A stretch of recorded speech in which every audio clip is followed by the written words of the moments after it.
Монголын орчин цагийн хамгийн шилдэг 5 найруулагч хэн бэ? Орчин цагийн шүү.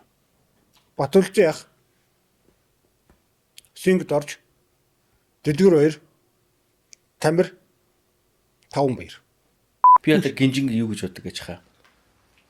Миний яг сонсдог хөгжим хипхоп байхгүй юу? Би яг хипхопыг Монголд яг анх үүснээс нэхлээ сонссон.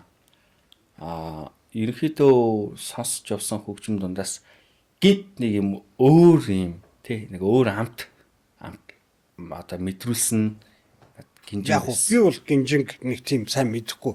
5-20 мянга өдөр бүр гэдгээр нь л мэднэ л те. Би бодлын удаач дээр таныг анх удаа харж ирсэн бохгүй юу? Би таны жигнээс шоронгийн ориглол юм байна гэж бодчихсон шин. Та юм муухай хүүтэн цайрт хийдэг хүлээ зөвшөөрдөг үү? Тий, зөвшөөрдөг. Шилээ зүч хэрэгтэй арай зөвлөх шүү. Тий, арай зөв. Тэр нөгөө охин юм.